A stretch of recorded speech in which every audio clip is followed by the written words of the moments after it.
Good evening, ladies and gentlemen. It's Wednesday night, the 8th of September, the year 2021. It's England 0 and Poland 0 at last time I checked, and we do have some sound now, hopefully. Welcome to the Championship Manager Super League. I'm delighted.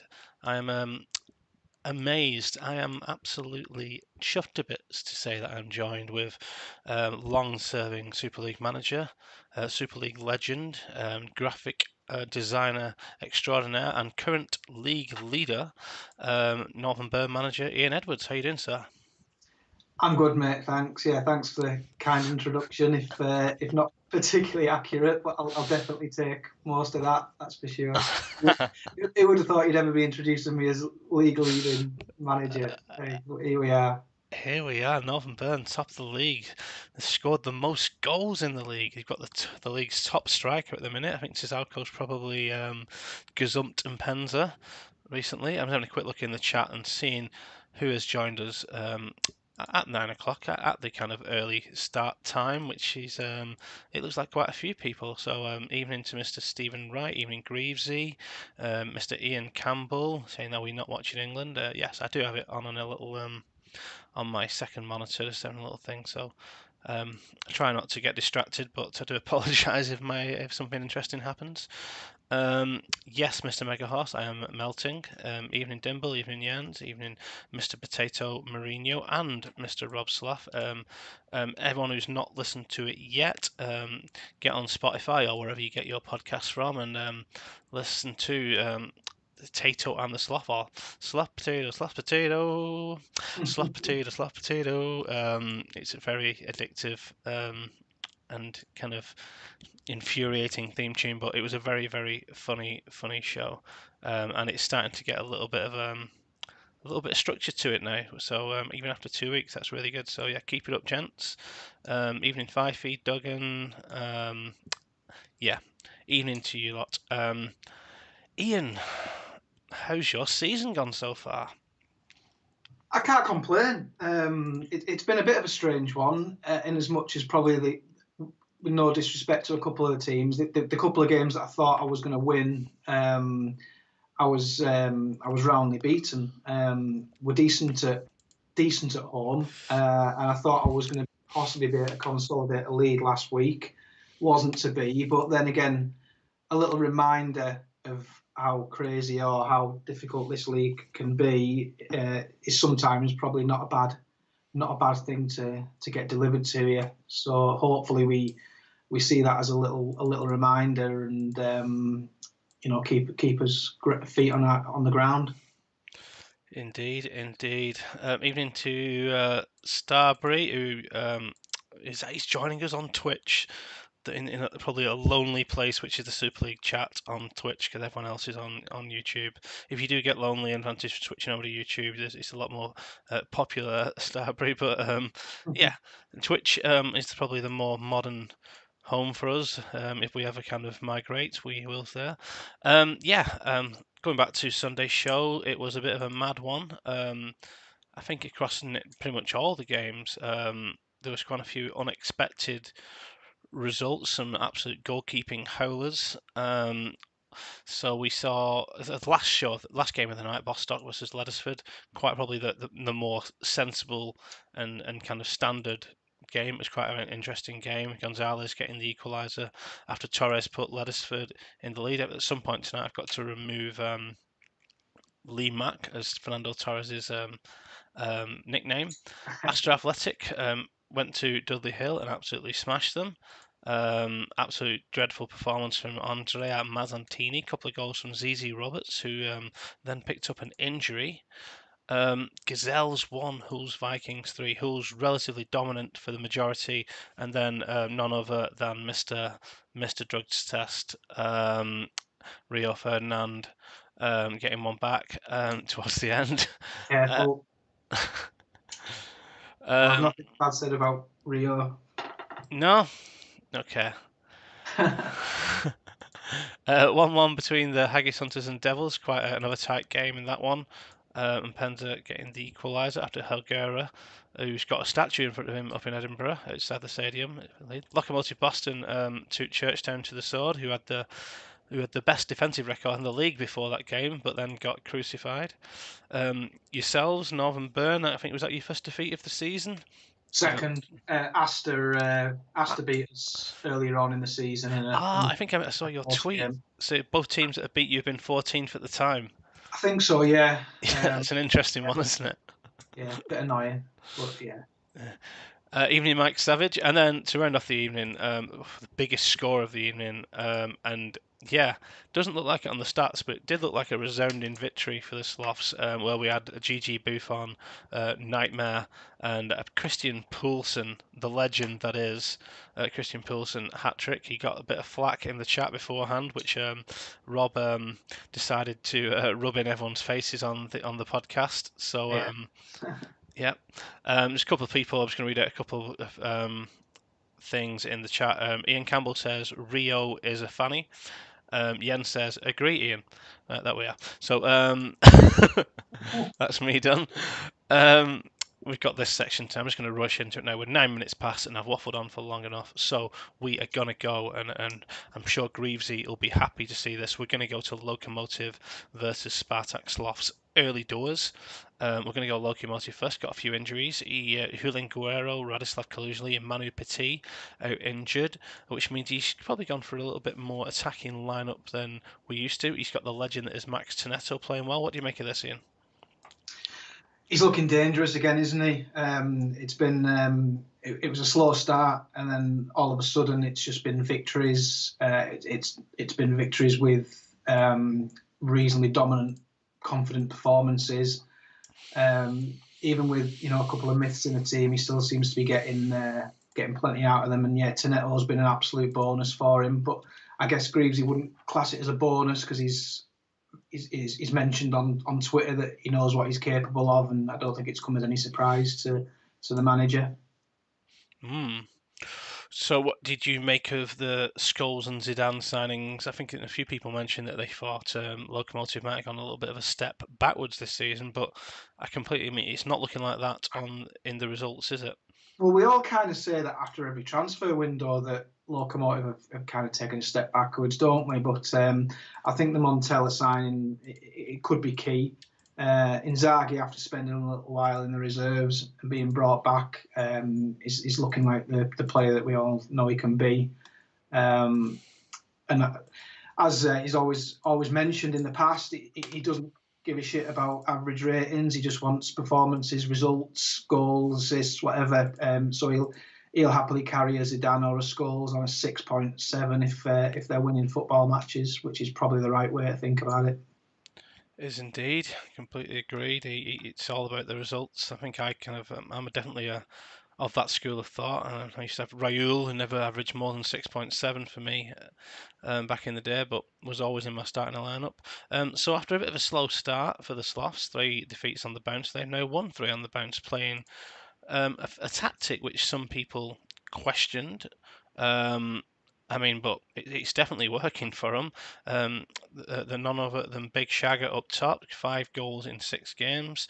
D'Alessandro doing better than he ever did for Dragons. Yeah, and Zé Roberto, 4 assists, 8.29 average rating, but maybe not taking all the headlines like he once has.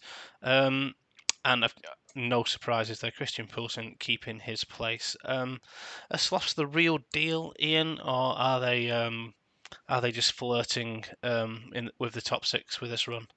Oh, you've got to be careful what you say about Sloss, haven't you? Because he's a sensitive old fella, is Rob. And if you kind of say that, if I was to say I don't think they are particularly the real deal, then he'll go on another 50-minute rant on episode 3, won't he? Once he's finished talking about Poulsen.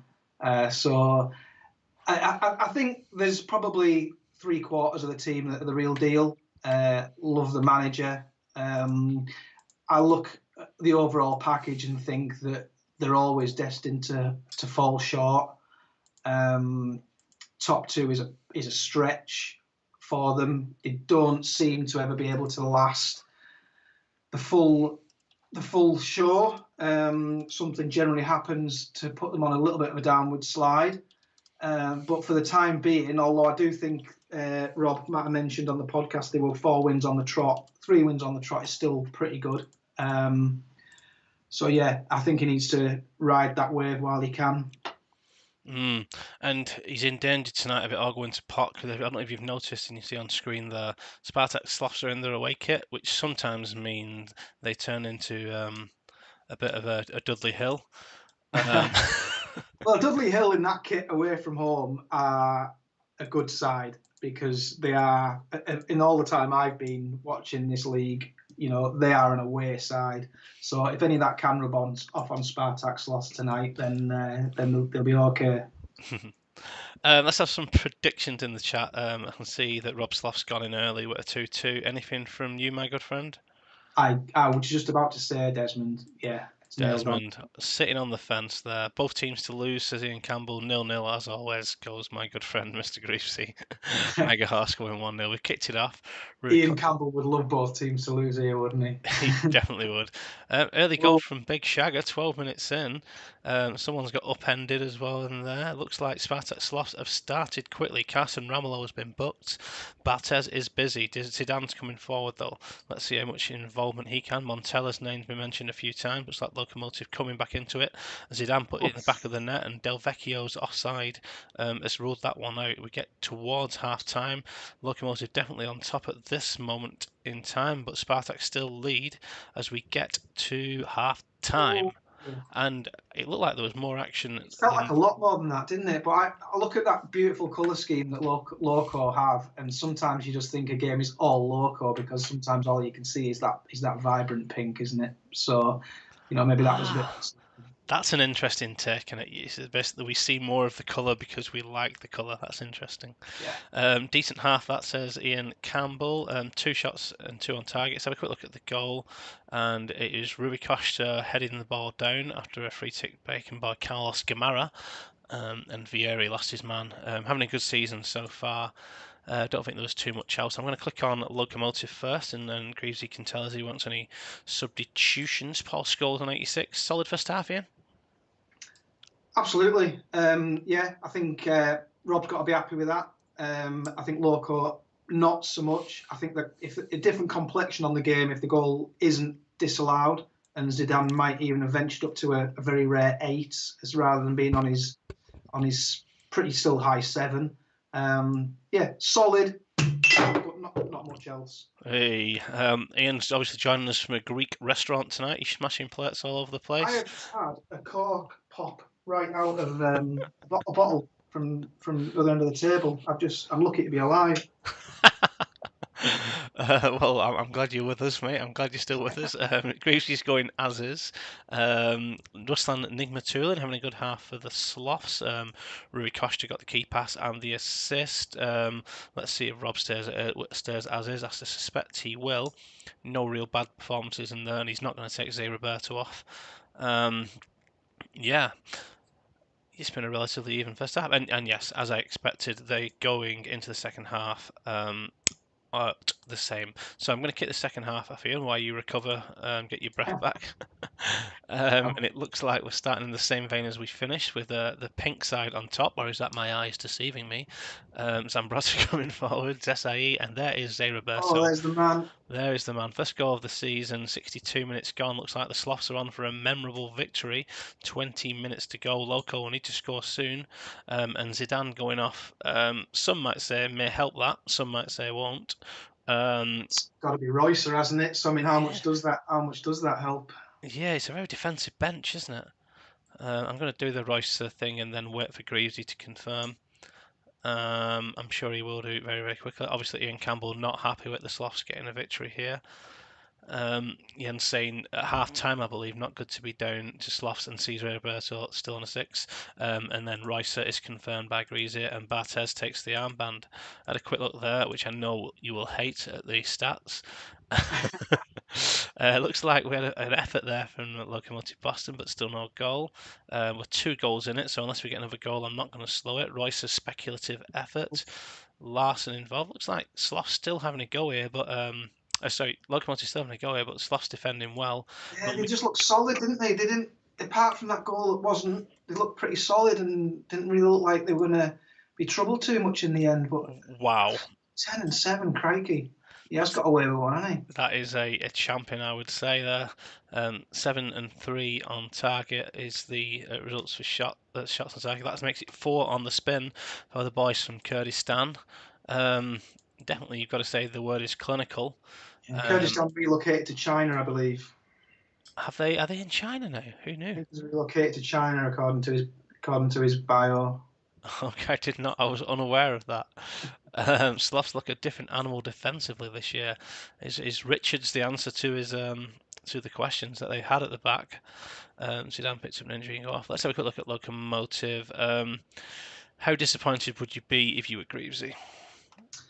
You'd have to have been wary at the start because of the form that Sloss were in, but then Loco were in fantastic form themselves as well. So from that point of view, he is going to be disappointing. And it's not like his players haven't turned up. The ratings are there. They've Spartak Sloss have had 3 shots on target, two have gone in. Barthez has still somehow managed to have a 7. And that just adds to most of the guys having decent ratings. So yeah, he's going to look at that and think he probably should have got plenty out of the game, but he hasn't. He hasn't, and we've got to give some credit. I mean, obviously, maybe not owning the match stats, but he's owned the all-important match stat, which is the goals. And no one's got less than a 7 on the Sloths kind of side. Desai, he's having a great season at the grand old age of 35. Picked up another 8 tonight. Vieri with the 9 and the man of the match. Then apart from that, it's 7s across the board. Obviously, a 9 for the big Russian. I mean, you've got to be really, really. I mean, if you look at that, he'll think, but then he won't care one bit. He's come for the points. He's got the points. Yeah, and you can't throw the one-man team accusation at him there, because as much as all eyes might be on Z Roberto, it's Vieri continued a fine run of form to grab the goal. And the goalkeeper has had a good game as well. So although Z Roberto has stepped up and got his first goal of the season, he the main man hasn't been the main man. So quite promising signs for Spartak. Yeah, still, I would say he's had 5 goal contributions in 8 games, so definitely not slouching this season, say Roberto. Oh, Points make prizes, says Rob Slaff.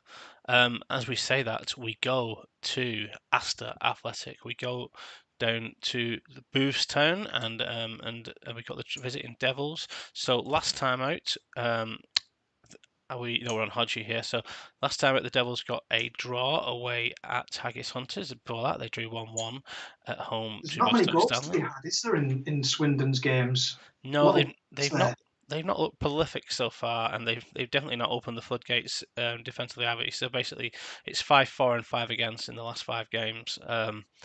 Yeah, it's not what Hodgie will have wanted, but he will say he's not played badly. I tend to agree with him, and his team aren't that far away from turning it on. Kieran Dyer is the only risk tonight, and he did say specifically he doesn't like it. He doesn't like it one bit, but he's going with it anyway at 90%.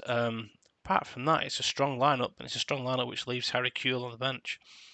Well, Harry Kuehl on the bench for Devils this season is a fairly common theme, isn't it? I don't think he fancies him too much, whether that's from a personal point of view or whether it is that he's not a fan of him on the game. I'm not so sure.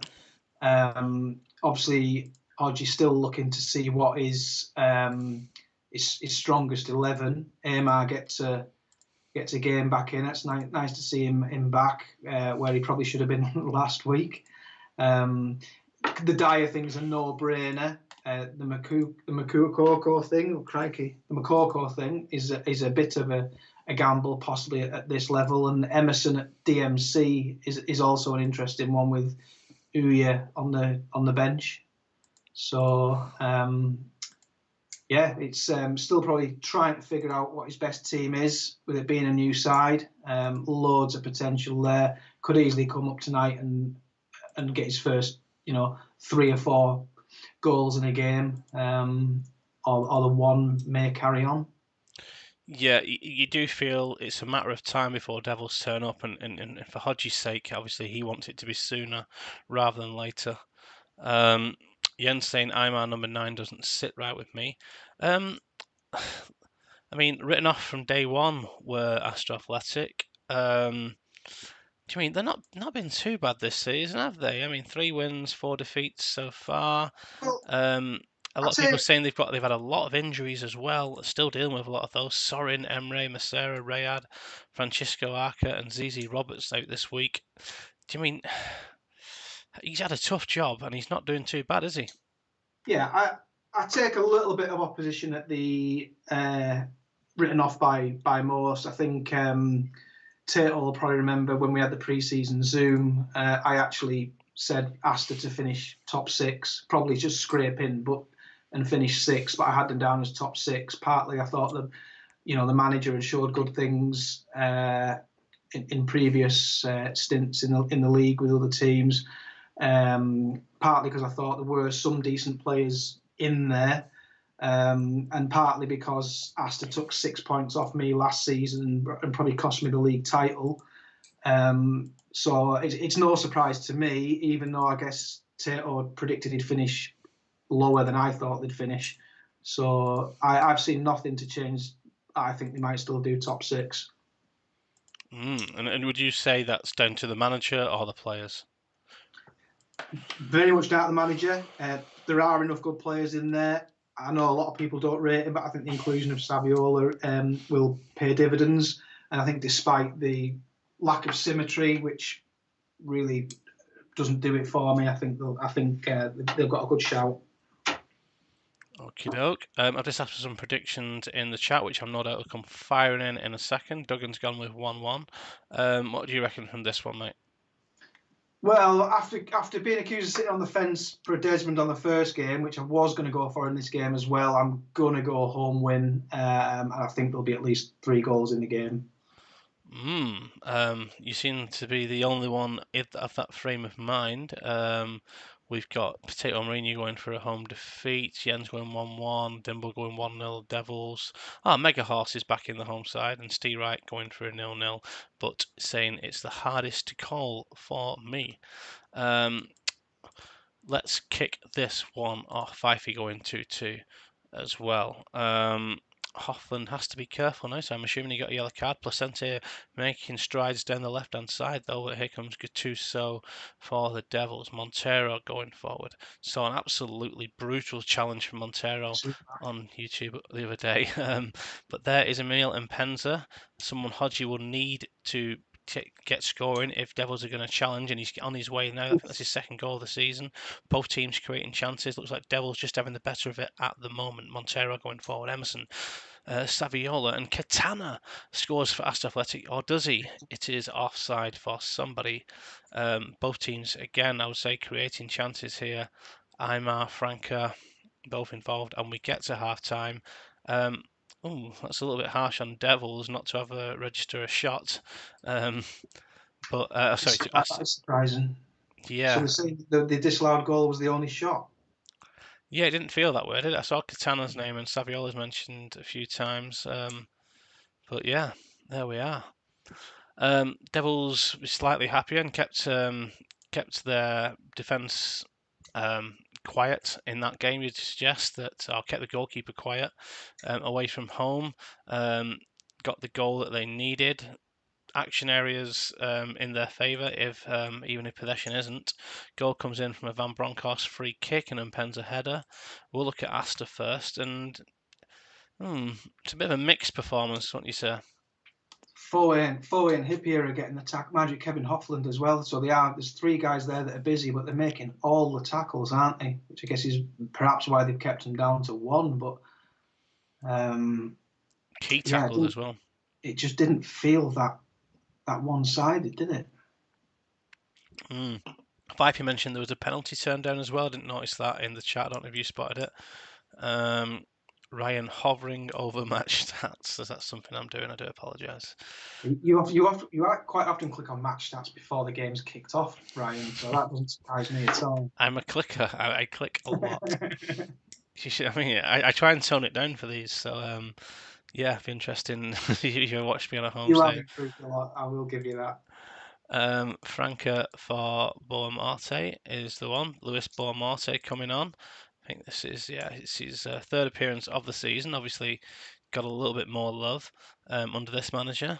Let's look at the Devils. Obviously, anyone seen Hodgie in the chat? He usually lurks in the shadows and then appears when it comes to making his substitution or not making his substitution, as it may be. So, um, match ratings of 6s and 7s, not fantastic.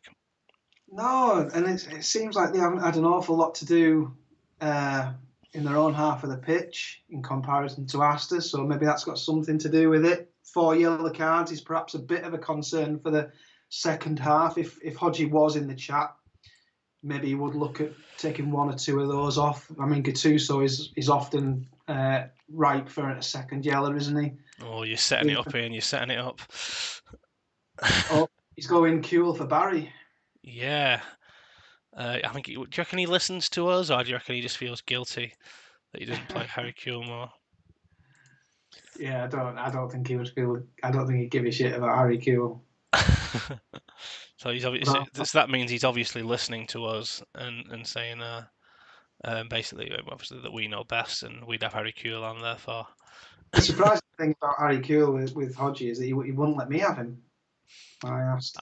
Well, I mean, you probably offered Cavalier. I don't know. You probably offered Lucas. I think I offered Chris Kirkland a bag of grapes or something like that. Oh, you mentioned Oof. a red card. You mentioned it for Devils. We've actually got one for Astor, and it's a key one. It's the captain and centre half, Kevin Hoffland. Spartak's lost already asking, can we check the form table at the end of the show? And Steve Wright saying we all have our OCDs. Mine are just public, apparently. Okay. Also, I don't care. Um, what would you do if you were Tato? And Tato, let me know what you want to do. Oh, at 1-0 down, you're still in the game. Provided he hasn't given away a penalty. I don't know. I'm looking at probably taking.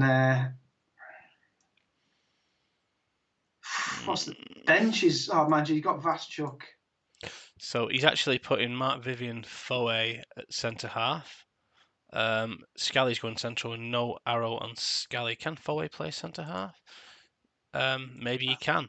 I mean, I mean, I'd be playing Vashuk at defensive Vaschuk. midfield. He thinks, yeah, and it's a strange formation to try and adjust to, isn't it? Really, I mean, you could move a load of guys there, especially bringing someone from up top where they're all running into each other a bit. But he's not doing that. He's seen that they need a goal. We've got another injury here. I'm just going to try and preempt what Hodgie's going to do, and then he can tell me I'm wrong. But that's what I would do. Potentially even switch Gattuso round with Uya. Yeah, that's I I was say that was spot on personally. that's what I would do. But I'll let Hodgie tell me I'm right. Yeah, I mean you can't avoid a right-sided DMC on the left, can you? With them two, so No. Yes, mate. Is the response I knew I was going to get. Something about Saviola there I missed, but there we have a goal for Harry Kewell, his first goal of the season. It looks like the Devils are turning it up a little bit now against 10 men. As soon as I say it, Katana gets one back and has to it get in does the look game. like it's finally clicked for Hodgie though, didn't he? And he's been saying it for a while now that he's not far off. Yeah, it looks like the exclamation point's been put on by Mpenza. 15 minutes to go. The Devils look a little bit out of sight there. They've got the 3 goals that they've been missing. Let's slow it down a little bit just for a bit of fun. Placense coming forward. Nutmegs Mpenza. Mpenza. Yeah, whatever. Something's happening. The game's over. It's been a good effort by Astor, but the red card made the difference. Devils relatively dominant in the second half, although Astor did get a couple of shots on target. Let's have a quick look at the goals. Second yellow card for a dangerous 2-footed challenge on Mpenza. Apoko injured. Katana, bit of a solo effort. And then Mpenza from a free kick by Uja, and then out jumps the goalkeeper, which we often get told is a Super League quirk. Hodgie's going to be happy with that performance, isn't he? He is. I mean, he's kept it tight all season. He just hasn't been getting the goals. He's waited a long time for Menapenda to come back and do his thing. He's turned up tonight. He's done it. The team have kind of backed him up, not in particularly spectacular fashion. He's bit the bullet and introduced Harry, and he's replied with an 8 and a goal. So it'll be interesting to see whether he starts next time out. Who's your biggest challenge for top spot this season? Oh, I'm not even thinking top spot, mate. Not at all. Tried to bait you into that question.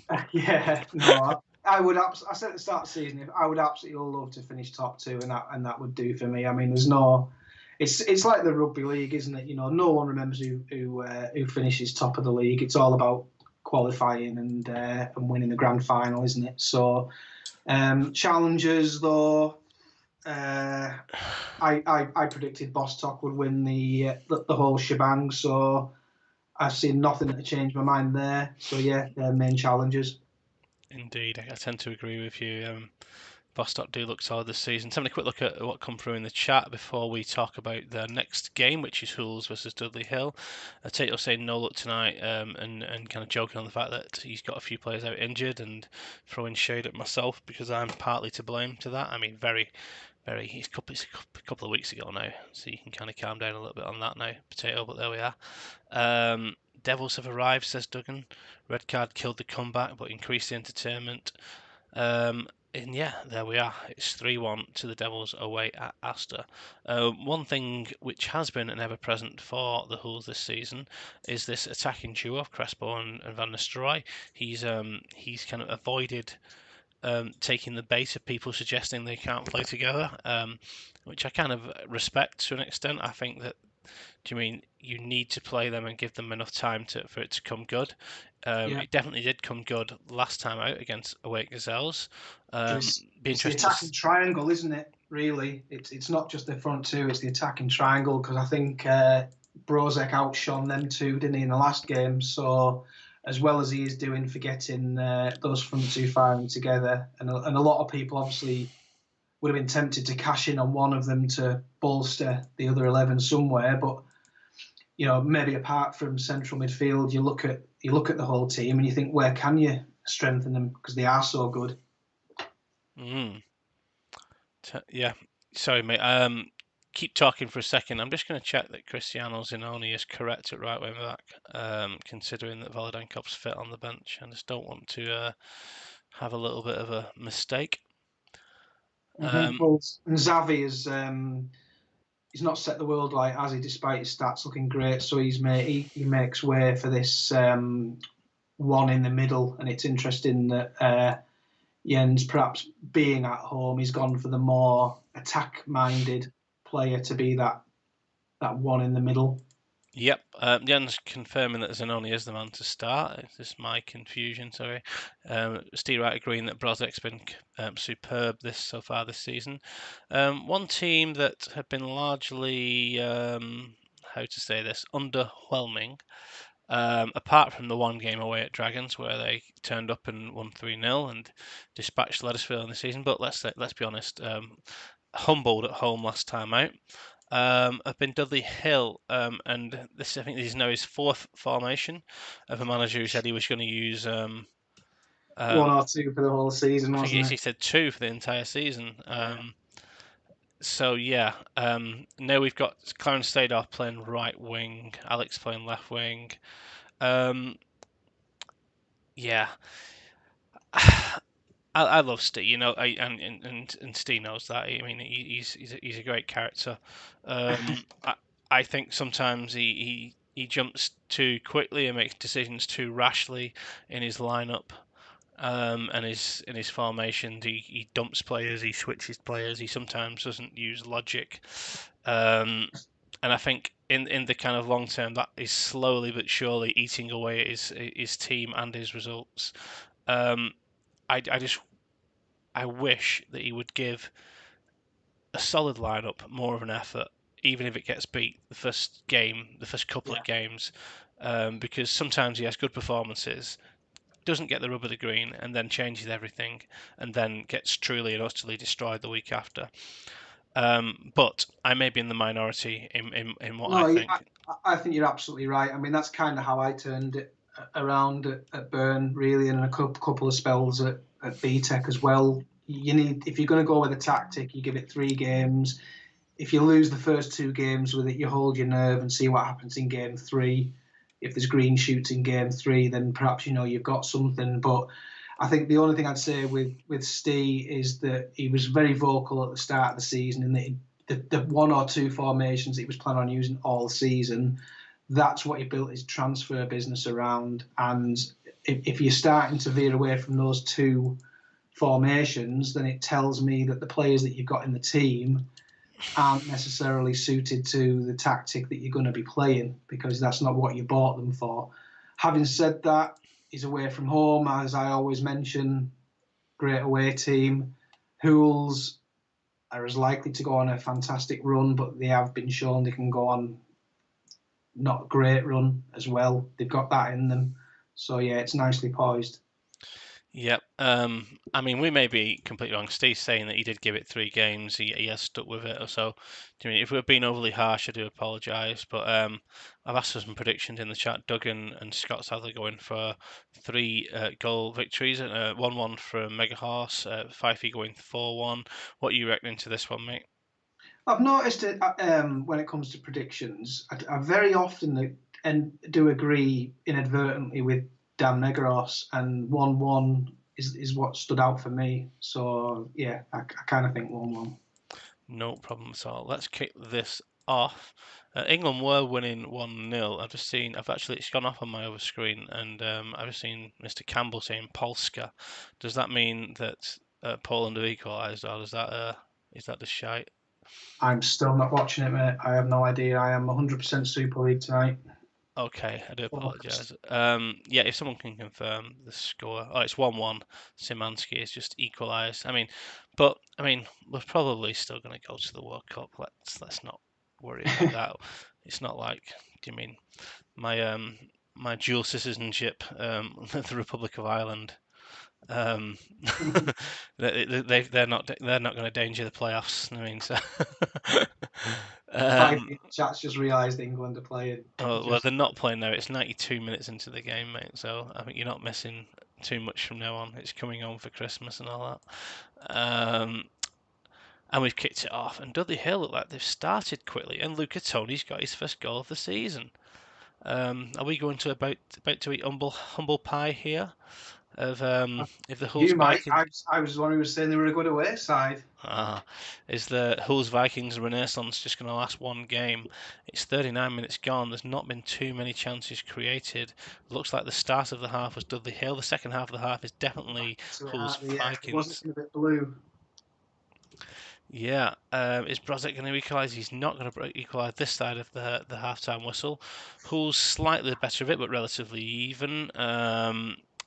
A lot of it down in the Dudley Hill area, possessions in Hulls, but they are a goal down, and it was an early goal from Van Bommel corner, which Luca Toni put away. Let's have a look at Dudley Hill's first half. Pretty solid in. Yeah, solid. You couldn't exactly say spectacular. A lot of missed tackles in the key areas. Tomasi missing tackles, Kufre missing tackles, but they're hanging on in there. A few players that haven't seen a huge amount of the ball. I mean, Luca Toni. That I know this is we're not exactly in the real world, but 5 headers, none won for Luca Toni strikes me as a little bit of a poor night's work, but then he's got the goal, so he deserves a chance because he's class on the game. I mean, in this league, he's normally done it for Australian sides against poor opposition rather than Super League sides, but we all know how good he is. Indeed, he still love his celebration as well. Luca Toni. Viduka is coming on for Elisa Davey for Dudley Hill. We've just clicked on to Hulls Vikings, so Jens can have a look at his side.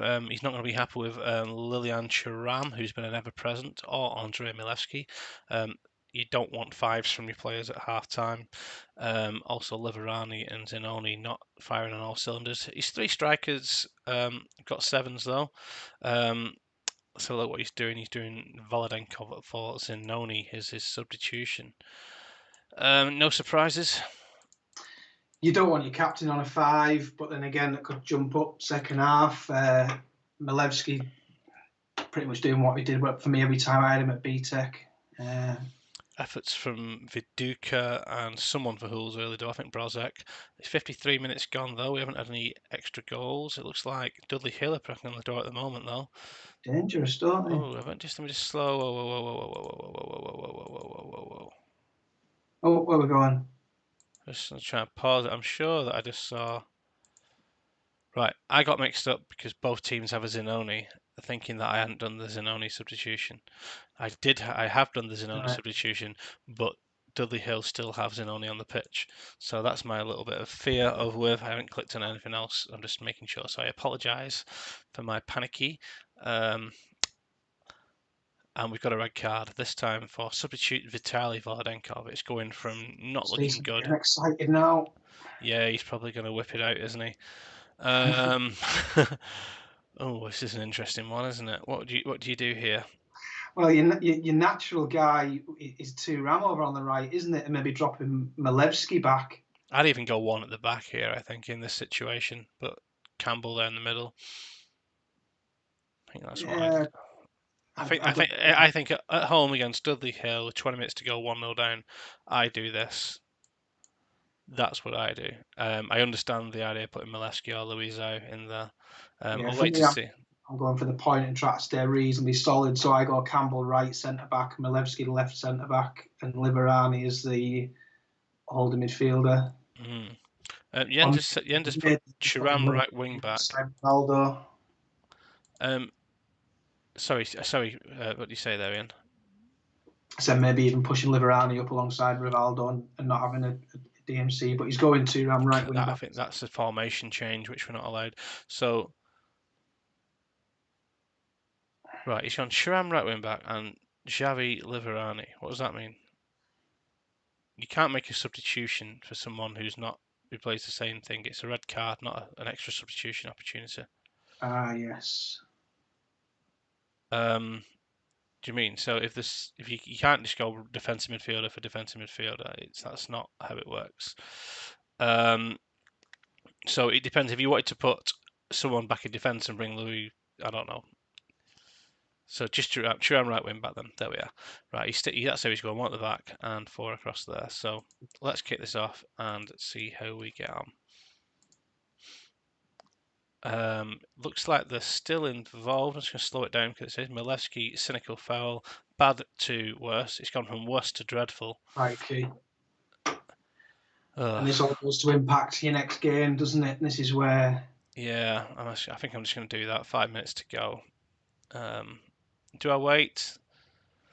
Yen's saying, what the fuck? I tend to agree with you, mate. I think we just got to do that, really.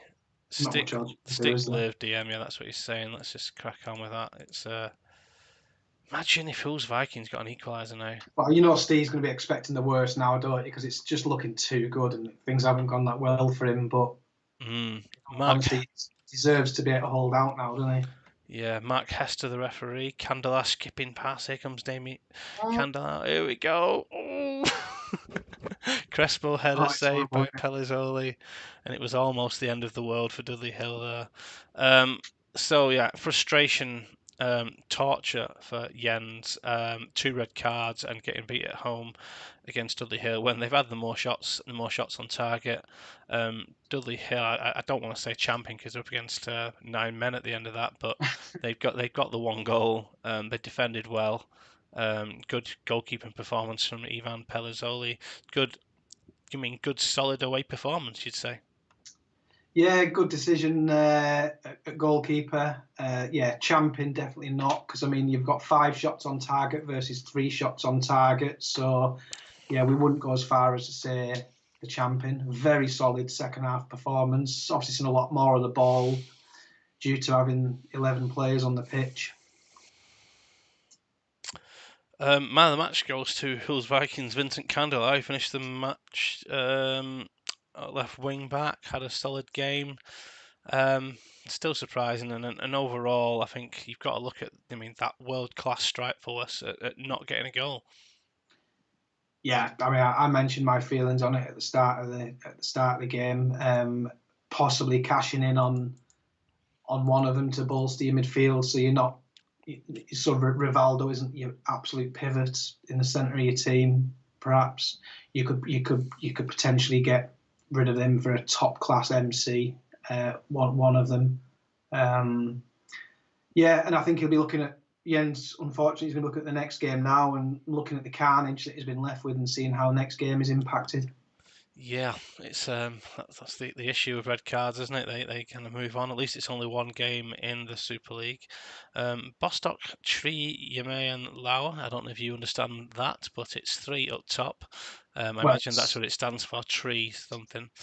yeah, Um, my surname is Edwards, but my Welsh isn't great, so I'm going to guess the same as you. Tree's got to be three, hasn't it?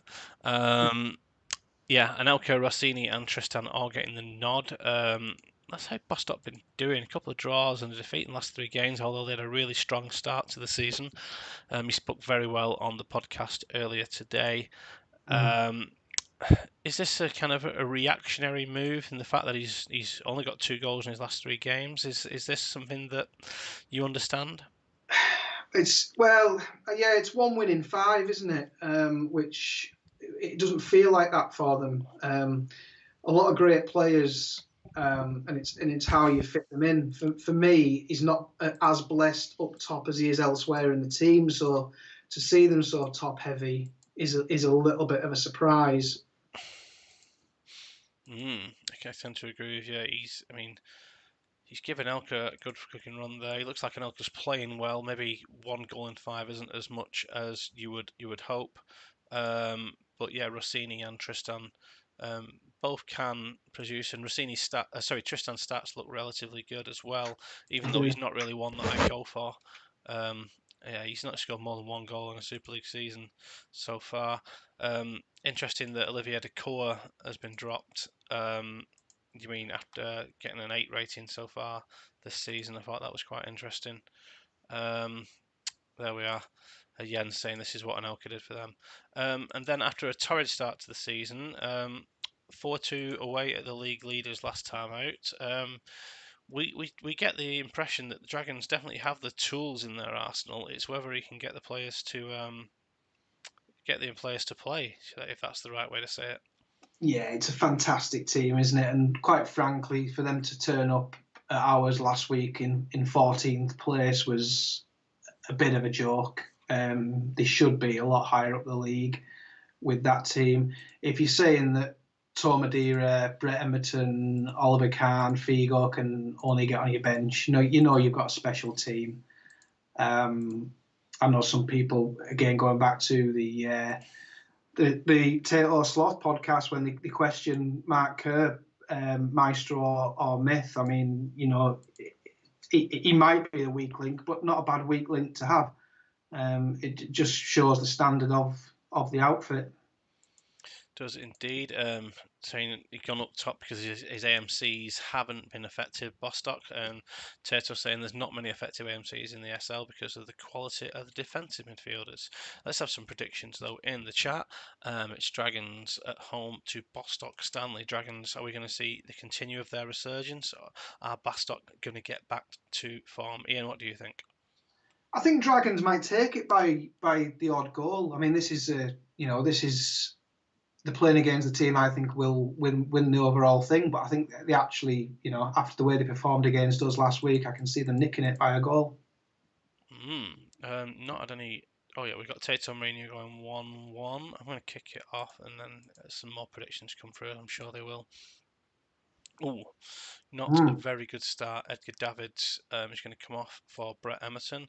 I'll be amazed if Jamie is in the chat, um, because he very rarely is. He kind of That's catches up pretty much later what on in the everyone would evening. do, isn't it? Yeah, but there we are.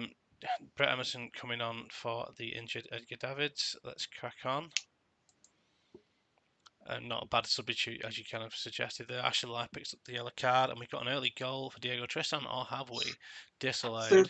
Third one of the night, disallowed goals. Yeah, he's got 3 up top though, but there's Nicholas Anelka. I was going to say sometimes you put more up top, you get more chances in offside. But there is Anelka, yellow card for Ibrahim Saeed. Wonder how much that David injury's had an impact on the Dragons outfit. Not that much, as Mark Kerr gets his first ever goal. I think he said that Mark Kerr was a maestro in the chat earlier.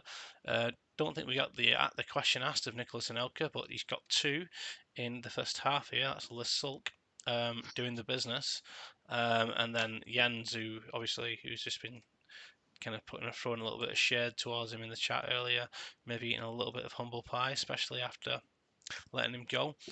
Solid first half from Bostock Stanley away from home at the Dragons, 5 on target to the 1, deserved of their 2-1 league. Maybe concerned that the Dragons have only had 1 shot on target and that's gone in.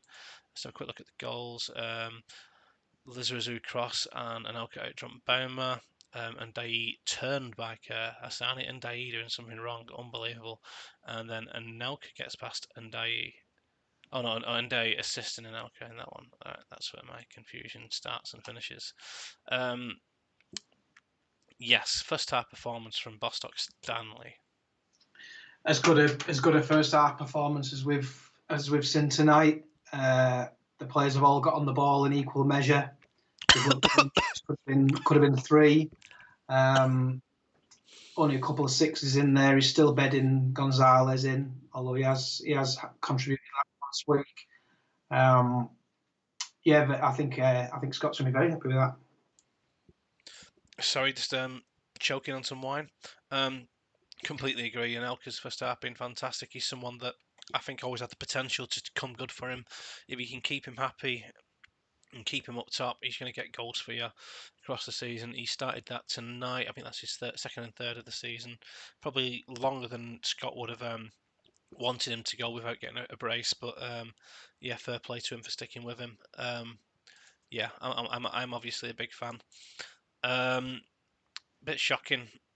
Scott unchanged, but I expect the game engine to change the flow of the game second half. He says 6s and a 29 injury for the Dragons. With the absence of Jamie in the chat, I can't make any substitutions.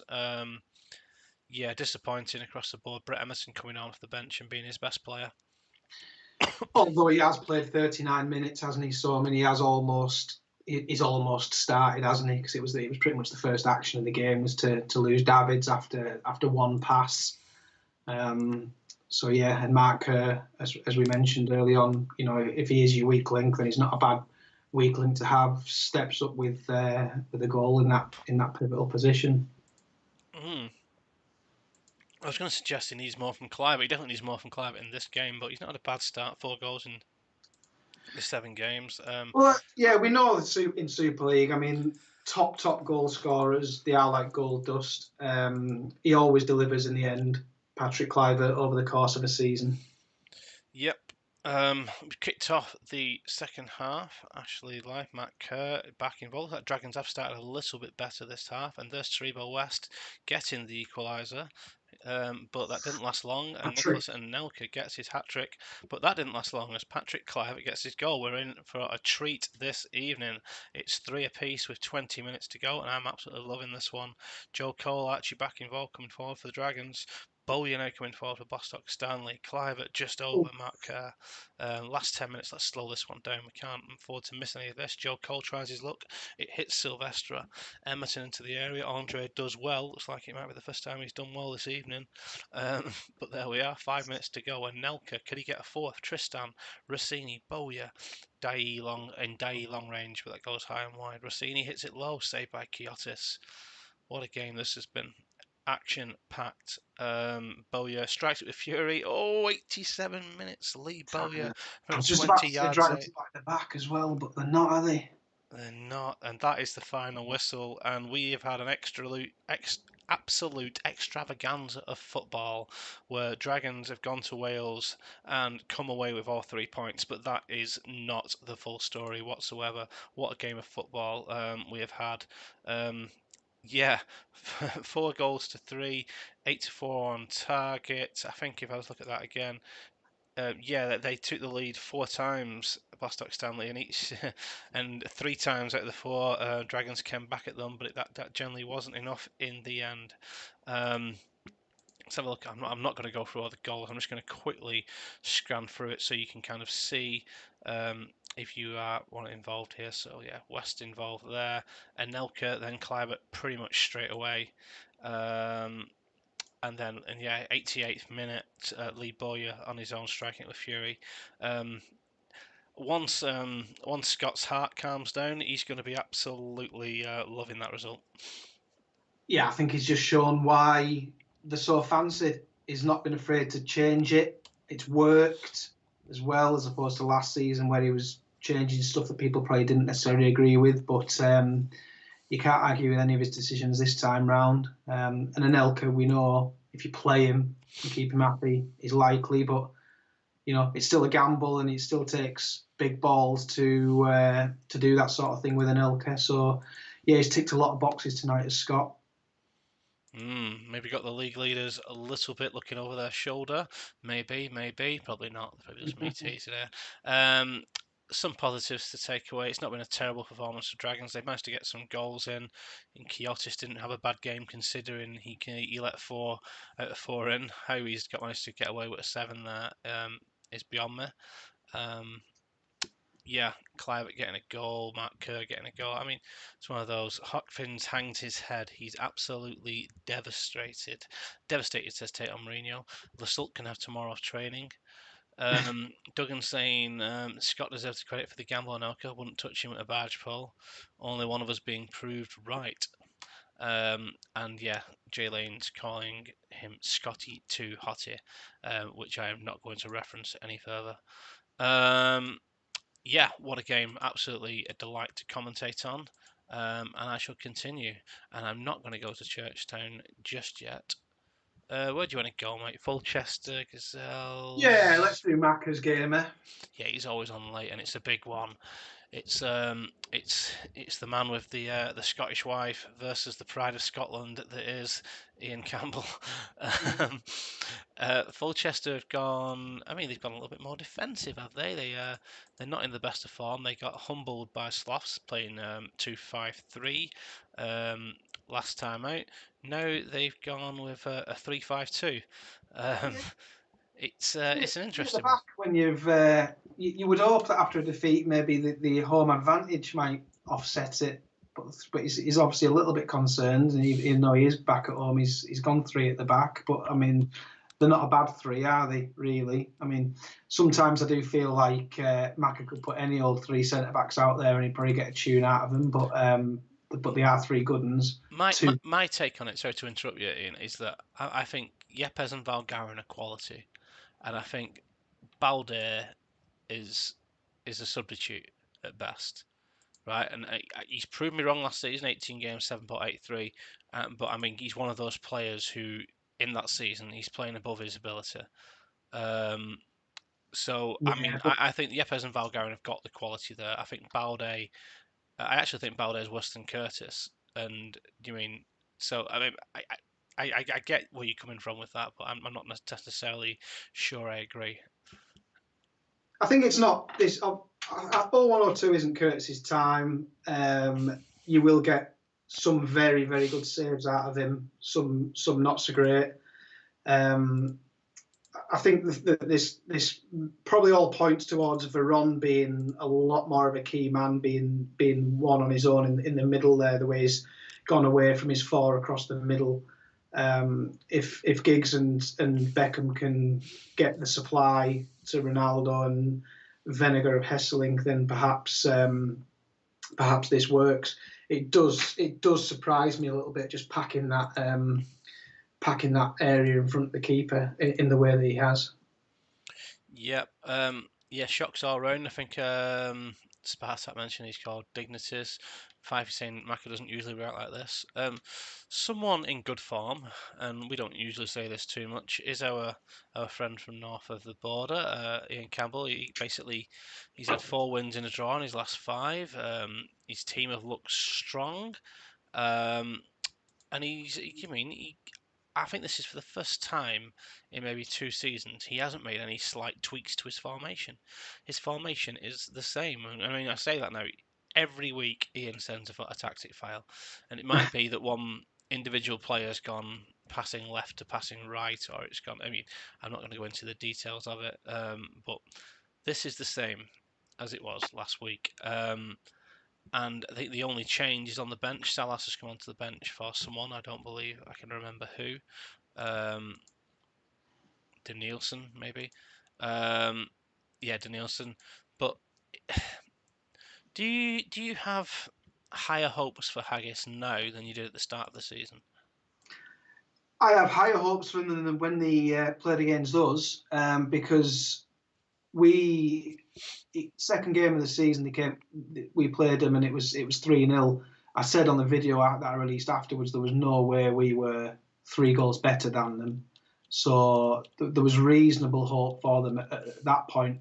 And since then, whether it's partly, I think one game he brought Helguera off the bench and he had an absolutely storming second half and he stuck with him and that was like one bonus. And he hasn't looked back since. Probably one of the best players in the league at the moment. And yeah, why would you change anything at the moment? Yeah.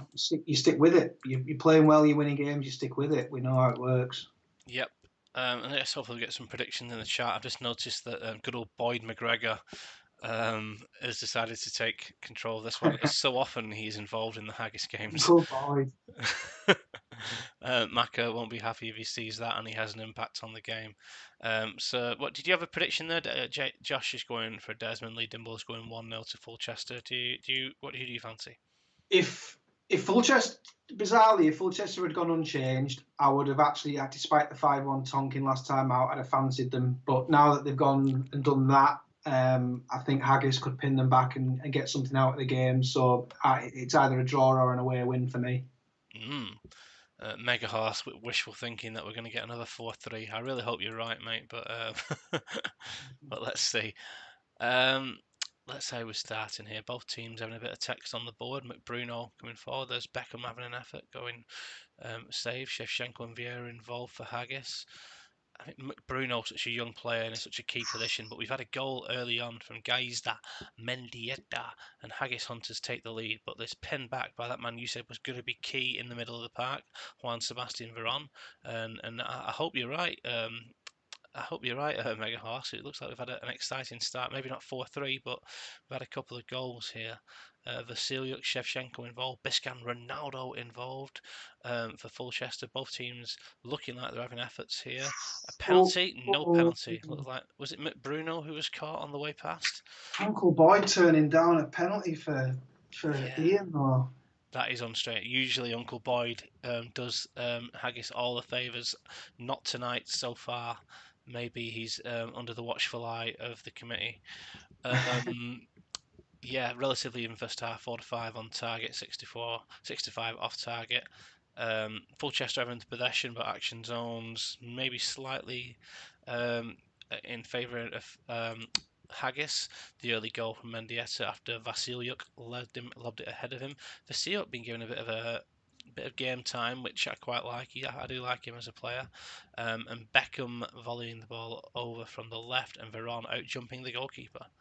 It always happens in the Super League. Fulchester dominant in the air, says Jens. 83% of headers won. I'm not seeing Maka so far. Yes, I have seen Maka. 0-3 and another not lost night's sleep. Let's see at 1-1 at half time whether he's going to make any changes. Would you, Ian? you know me, in halftime changes, it very very rarely happens. So if I was going to say for either of these teams, I'd probably say no. But then again, you've got Pavel Nedved sat on the bench. The only thing there is you're looking at formation change, which we can't do to accommodate him. So no, I probably leave as is. Well, he's bringing Michael Owen on for Jan Vennegoor of Hesselink, who hadn't really been involved in the game. 2 shots off target out of the 3 he's had, and only four touches of the ball. Yeah, he's gone with Michael Owen, who sometimes has an impact, sometimes is absolute garbage. Buffon on a 9, by the way. Should we we'll point that out because he comes in for a lot of grief from his manager. Yeah, Buffon is currently on a 9. I think he toyed with the idea of bringing in a sub keeper. Is it Molina? Um, he's obviously gone against that. Haggis Hunter's relatively solid first half performance. He won't like Shevchenko being on a 6. That's a shame for him. Interesting to see if he makes any substitutions. Bruno on a 7, been involved quite a lot. He does have Larson and Salas on the bench. I know you probably wouldn't change anything here. Well, I mean, I'd maybe look at Larson for Bruno. Well, that's exactly what Ian's doing. He preempted your decision. Right. Let's kick off this second half and see what happens. Beckham coming down the right hand side, and there's Giggs, and it's an immediate impact for Fulchester in the second half. It's 2-1 to them. Mendieta, Vieira involved coming forward. What's going on now? Balde, Ronaldo, Vieira. It's going back and forth quite a lot. I would say Haggis slightly on top though. Stam, Helguera. 86 minutes. I'm going to slow it down. We saw in the Giggs. first half, didn't we, where the possession was very even across the pitch. It wasn't all in the middle. It wasn't like 50% in the middle of the pitch like the other games. So it is a lot of action in each other's goal mouths. Effort from Vasiliuk there in the last minutes. Is that going to be it? It is going to be it, and it's a Great result. 2-1. It's a very, very tight game, and Mako were delighted to get the points there. Ian absolutely gutted. That's definitely, you'd say, that probably a nailed-on draw looking at that. Yeah, they deserve something, yeah, for They sure. deserve something, yeah. They had all the action zones. Fulchester had the possession. Yeah, I don't know if Mako will say he got away with one. You probably think he's been outdone. He's been hard done by in previous games. So probably deserved a bit of rub of the green. And you could obviously conversely, Haggis Hunters have had a little bit of the green over the last few weeks, therefore probably had that coming to them. However, they deserve something in that game. So yeah, really, really enjoyable tactical affair. Fulchester just coming out on top. Giggs' shot for the top corner was the decider. You can't really pick out anyone for underperformance in the Haggis lineup. Roman Vasiliuk, who I mentioned, having a good season so far. Did okay at Fulchester, was very much left out at Churchtown, but now seems to be coming good. McBruno, solid again. Mendieta getting the goal. I think he just needs Vieira to step up and get a 9 or a 10 and get a goal every now and again. And see our co-chair saying hard lines, Ian William-Macca. Ian saying never apologise for winning. Flicking over to Fulchester, still a performance, Ian? Yes, eating my words a little bit. I wasn't convinced by the change up, in all honesty, but everybody has played well. I wasn't convinced about the halftime sub either. That's worked. So yeah, anything that I could have probably got wrong regarding Fulchester's performance tonight, apart from Veron being key man, but then that's pretty obvious standard stuff, isn't it? Which is why no one will ever be able to prize Veron away from Fulchester as long as this save goes. Yeah, I suspect you are correct. We moved directly on to Lettersford, still undefeated under the tutorship of Megahorse, even if that does involve 3-1-1 draws. No change in, well, I say no change in formation. It's version 3, so it's miniature tweaks in this, but it's no change in positions. Have they been lucky so far? What's the secret to his success, Ian? He's done nothing drastic, has he? Because he come in and saw that things were kind of working. Fair enough, fat circles, whatever. But even removing that sort of thing, they were still getting a decent result. He's come in and tweaked his own few things, but he's done nothing drastic. Be interesting to see what he does going on. It's really nice to have him in the league. He seems like a lovely fella. And yeah, nice to do a bit of business with him this week as well, getting my final deal over the line. Yeah, Uh, I was just that was literally my next question. So you're bringing in a legend, aren't you?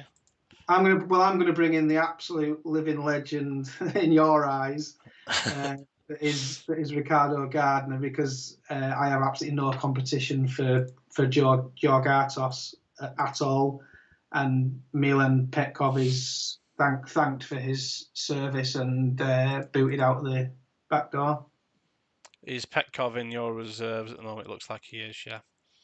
No, no, it would have been in first team squad, I would have Is thought. he? Okay. Yeah. Yeah, Gardner is in his reserves despite his fantastic form for Hodges, Lettersford Old Boys last season. Yes, it looks like that Lee Mack, whose edit nickname is being removed, has been dropped, which is maybe a surprise. Maybe if Mega Horse wants to answer a question on why that has been, I've just double checked that in the email file that he sent, and it is correct. Um, Although I'm still wary. You know what I mean? It's very surprising after an 8 and a win that you would drop a player. 87% fitness, that makes more sense now. Let's move to Special Gazelles. Special Gazelles and a very somber Duggan on his video earlier today. 4 defeats on the bounce, scratching his head a little bit. They're not a million miles away though, Gazelles, and I don't know. I think it's a bit early to be backing against them. He's gone with Castillo and Raul up top tonight. What do you think? Yeah, they kind of remind me a little bit of when I had that Galactico BTEC squad, and I just didn't have the striker to act as the icing on the cake. And I think he's searching for someone to get the goals. And as we know in this league, goals are absolutely priceless. Which is obviously why a few managers probably were a little surprised at the Cliver exit. I go against the grain of what a lot of people say. I'm a big Wellens fan. I think stick with Wellens, and he could do something in this league. Um, Is but that yeah, not? Is they're that not a not? million miles away. I think I'm go, they're one player away. yeah, I'm putting it quite. Is the Wellens thing that not that you're a competing manager? I mean, I don't think he's there. I think he's fantastic in Division One. Love his set pieces, love his creativity, but not Super League. Surely Well, not. And I agree with you about the strike. But be honest, if I was a competing manager, I'd be saying exactly the same. Yeah, keep him in, mate. He's looking good for you. Um, so yeah, it's an interesting one. no, I'd leave him in. I'd maybe swap him over with Gerrard just for my OCD. But apart from that, leave him in. Okay. Not have much in the chat for a while. Is everyone still there? Have you seen anything in the chat? Have we I lost think them? I may have sent them to sleep. Um, Dugganson MC options. He was left over a bit poor, to be fair. But Let's I am going to have to go and visit the WC while this first half goes on, so I'll be no back to worries. see 4-4 at half time. Torres unfit. Megahouse says I'm going to kick off relatively quickly, but if you do have any predictions, chuck them in the chat and then they'll appear at half time. Steve Wright said 1-0, not a clue. Let's kick it off and see where we get. So looks like we've got Hersey and Patsoglu involved early doors, Constantino, Ronaldinho, a lot of Lettersford coming forward, and Lettersford have got the early goal from Pattanzini, or have they? Fourth disallowed goal of the night. Still looks like Lettersford are on top. Coming forward, Ronaldinho involved, Hersey, Elias, Ehiog, um, save there, Wellens, Raul coming forward a little bit for Gazelles. Looked like it was a bit of a wow. Wow. Um, so I say Ian going to the WC hasn't missed anything there. That is absolute shite. No shots from either team. Looked like Lettersford had the better of it, but it didn't really come into fruition there. It's 83% of the headers. Yeah, that was gash. Let's go to Lettersford. Um, um, yeah, Constantino and Ordino on the 8, Ugeki on the 9. Looks like they were slightly stronger, but not creating anything. Um, 0-0. yeah, mate, and it's been a very much a 0-0. If you want to have a look at the match stats, Oof, turgid. yeah, shocking. I'm not going to talk too much about it. So, Mr. Mega Horse, if you want to make any subs, have a quick look now and then inform me. I will quickly flick over to Gazelles, who ratings are a little bit worse, but I mean, I mean, they did say that they are that much worse, really. I picked a good time to go to visit the water closet, didn't I? That's for sure. Yeah, Leading was saying Ian produced better in the toilet. Uh, felt like Lettersford on top big time, says Duggan. Ehiog's lovely stats there. Duggan, if you want any subs, let us know. Um, that was horrible. Karagunis on for Rafaela van der Vaart, who's on a 6, and let's see if that changes anything. And I'm going to kick off the second half here. He's grown to a Shire in a short space of time. Oh, Karagunis, early effort there for Gazelles. Like he had an effort. So if we got. It's all kicking off now. I'm back. Yeah, they were all waiting for you, mate. Guest of honour and all that. 61 minutes gone. We've still not had any goals. All look like it, if I'm being honest. Rayo getting into the area, though. Oh, Ronaldinho coming forward over from the left. 69 minutes gone. I feel like someone's going to nick one. Is that what you feel like? I think this is Yeah. 0-0. Even Nilsson, Patsetsoglu involved. A lot of yellow cards being dished about here. 85 minutes. I'll slow it down, even though I don't think anything's going to happen.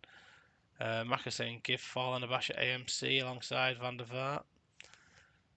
Gerard.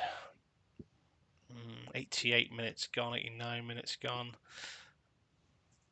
It's we're in the saloon. Steven Gerrard puts it well over, and that's the final whistle. A few efforts in the second half, relatively even, 4-2 in terms of on target. Yeah, Gazelles had the action zones, Huddersfield had the possession, nothing in the match report I really want to read, so I'm just going to quickly look at the stats. Ugieki getting a 10, and man of the match. Solid Lettersford performance, Ian. Yeah, Another draw. Solid. I mean, I'm not giving you much to talk about. I do apologise. no, Big Hugo has had a good season so far, I think, hasn't he? I think he's done all right. I mean, there's some good players in there you'd expect to possibly make a difference. You maybe Ronaldinho might sort of step up in that in a situation like that. But like you, I thought one of them would step up, and obviously not. You were quite right in saying that it was gonna drizzle out. I'm one of those occasions where I am struggling for something to talk about. Yeah, I'm not going to dwell too much on it. I'm just going to let the lads. I'd probably rather describe the piss I've just had, to be honest. Zay Elias picking up a 9, which will please his manager. Castillo getting an 8, despite only having one shot on goal and one target. Raul had none. Yeah, a bit of a night to forget for both teams. Not many words. It reminds me of a Lettersford performance from last season. And we move on to, I believe, our final game of the season, 10:20. We're not doing too bad. Churchtown up first, and yeah, I mean, blowing hot and cold, really. Loss, win, loss, win, loss. Hopefully that for you that So we know what's coming next, don't we? Bloody yeah. hell. Yeah, he's gone with a great, what I would know as the Great Wall of Palmer, which is the 5 across DM. Probably not giving Palmer a bit too much credit there. Probably just have the one. He did just have the one there, didn't he? Yeah, that's a fair point. He's sticking with Riquelme, and Riquelme seems to be underperforming for anyone and everyone. I would stick with him though. I agree with him on that. I like that he's gone with Santa Cruz on his own up front. Again, he's been underperforming. Again, he's a player I would stick with. Del Piero, you'll be quite happy. Hasn't kind of set the world on fire since going there. But definitely this team, we'd say, set up to stifle you, really. Yes, he's got Cambiasso coming in from a bit of a time in the cold. Yakubu given another opportunity, despite only getting a 6 last time out. Kaladzu's having a solid season. I mean, I mean, the one I'm surprised with, really, I can understand why he's doing it, is Okoronkwo, who was injured, who I think was unhappy, still is unhappy, getting the nod ahead of John Terry, who's been relatively solid. And do you mean, I think he's had winning games when he's been in the side. But anyway, that's just my opinion. So that's who you're up against tonight, Ian. And this is what you've gone with. I mean, it's not much different than what you mean. You're one who does stick with your team quite evident, so obviously you're not going to talk us through many surprises tonight, but maybe talk us through your ethos for this team, and where, if you think you have any, you see your weaknesses. It's quite simple. I had 4 stuck past me in a poor performance last time out, so this is my best team. It's what we aimed to start the season with when everyone was fit. We have this one opportunity now where everyone is fit. So yeah, my best 11 start the game. Mm. Jeremy's and Keane, is that something that you foresee? Right, Jeremy's in the kind of centre midfield role. Certainly away from home, yeah. Freddie Lundberg has done well in there in patches. He didn't set the world light last time out, 5 at half time, recovered slightly, but he's paid the price of Keane being back available, and me wanting to put Jeremy's and Keane both in the team. Mm. You been disappointed with Roy Keane's disciplinary record? Uh, yeah, obviously. Yeah, he hasn't been able to stay on the pitch, has he? At all, really. And he's two reds. There's a yellow chucked in there somewhere as well. Yeah, it's a bit of a joke, isn't it? But yeah, it is what it is. Well, I hope for your sake he doesn't get another one tonight. Although, yeah, I'm not a fan of his. So yeah, I wouldn't be too disappointed if you forgive me for that one. I do hope you do well though. I'll only ask for some predictions in the chat. Potato Colin, Champ Mega Horse, Champ Mediocre Horse after that performance. It is a great run though, still undefeated since he's come in. Matthew Breeze takes control of this one. Do you want to give us a prediction for this one, mate? No. No, fair enough. Um, and that's everything. Mac is going 2-1 to Northern Burn. Steve Wright going 1-1. Couple of 2-0s to Northern Burn. I'm not seeing a Churchtown positive result predicted yet. Let's kick this one off and see where it gets us. Jeremy's involved early on. Okoronkwo picking up the yellow. Santa Cruz Riquelme. Someone hit the crossbar there. Roy Keane went in 2-footed, I think. I got away with that one. I'm not joking. And we've had a Vialli own goal putting Northern Burning up ahead. Looks like Sizalco was involved though. Georgiatos coming forward, and that's a second this time for Francesco Totti. And after his defeat last time out against Locomotive, Denver will be getting worried that it's happening again. Totti on Contra coming forward. And now we've had an injury to Roberto Carlos, and just to look at those ratings, 6s across the board, they don't make pretty reading. So having a quick look at Caheba Kaladza, or probably Esteban Cambiaso moving out to the left-hand side, and Hakan Mild coming in, I would assume is what is going to happen. I will obviously wait for confirmation from Dimble before confirming this. But that's what I'd go with. Oh, Akbar Barsom. Ignore it, cancel all changes. Churchtown. Akbar Barsom down the left hand side instead of Carlos. Going for the attacking player, which I understand as well. I will not click on match stats, although I'm so tempted to do so. And we get to half time, and I will click on match stats, and it's not been a whirlwind of a game, but Northern Burn are on top. Ian, a couple of goals to the good. Sizalco got his head at goal. Vialli got in front of the header, but sent it past Headman. And then it was perfectly timed tackle by Yakubu, but Totti tried his luck and made it 2. Let's go to Churchtown first, so Dimble can have a look at his team. Disappointing first half from Churchtown, definitely. He's against a very, very good side, but 2 5s, even if one of them has got injured in the first half, is not what you want. Only Yeah, only 4 sevens. Not looking like they've created anything. None on target. Interesting to see what he will do. Will he give Giovanni Elba a run out? I just don't know. Yes, lad, love it, says Steve Wright. I don't know if that's in relation to Akbar Barsom. Don't know. And the chat's gone very, very quiet. Totty9 can get to fuck. Apologies, Ian, says Steve Wright. Why Dimble's having a ponder over that? Do you want to talk us through your first half, mate? Solid, wasn't it? Nothing else, just solid. I think it worries me a little bit that a couple of minutes of madness could easily see Churchtown back in the game. Fair play to Dimble. The substitution that he made is exactly what I would have made while I was keeping quiet, hoping Barson wouldn't be the one to come on. But that is what I would have done. It felt okay. I'd be happy with more of the same, obviously, as is for me, please. As is, no worries. Even Thierry Henry with 82% fitness there.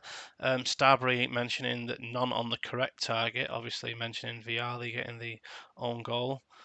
Let's kick off this second half and see if it continues in the same vein. I think if you're just worried about a moment of madness here, and then you're not worried about too much really. 66 minutes gone, we haven't had such moment of madness so far. Now 84 minutes gone, I've slowed it down because we've not had much action in this second half.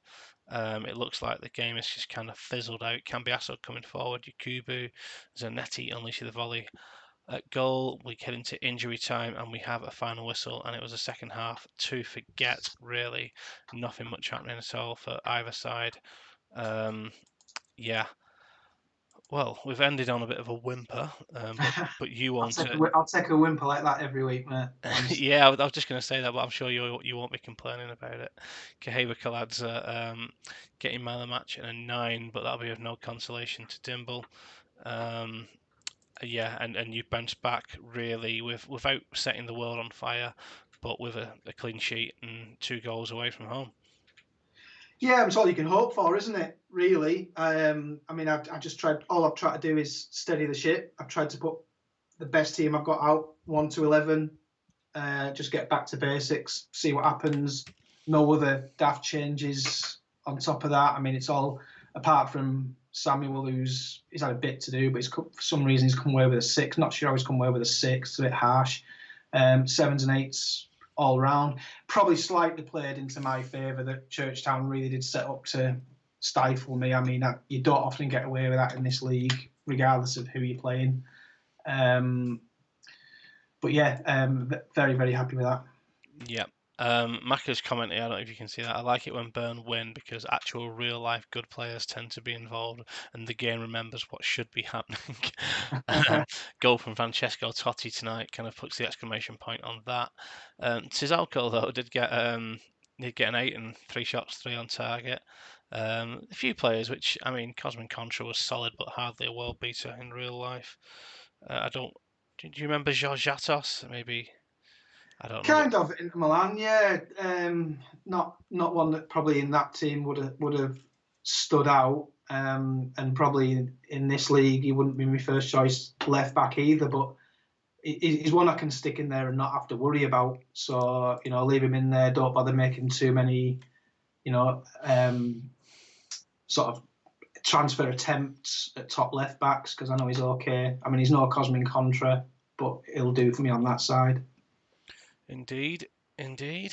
It's been a good night, mate. I've enjoyed the games. I was trying to think if they've gone relatively to form, apart from maybe Fulchester beating Haggis, Dudley being away at Hull's Vikings, another draw for Lettersford, Spartak Sloths on good form.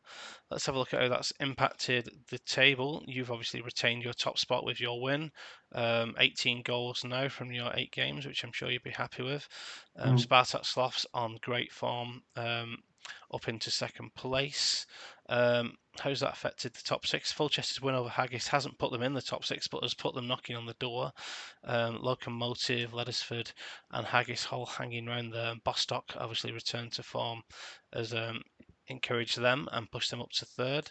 As we look down the table, it's actually Gazelles who slipped to bottom, but it's one of 6 teams who are on 8 and 9 points there. So it's very, very tight. And I'd definitely say none of them are out of it, just 5 points off the top 6. Gazelles, Churchtown, Dragons on the 8, Astor, Dudley, and Devils on the 9. Obviously, Devils got the victory tonight, as did Dudley Hill, to kind of maybe kickstart their season.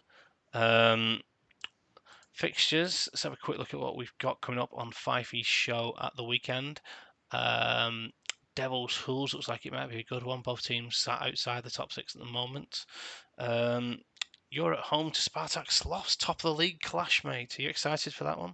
I am. I kind of knew this was coming up, and I don't normally pay much attention to next fixtures, but I kind of knew this one was coming up. So yeah, when I knew Spartak had got a win tonight, I knew obviously this next game is going to be pretty big, even at this stage of the competition. Whether they end up beating us and going top, or whether we put a bit of daylight, or whether it's a draw, I don't know. Very interesting though.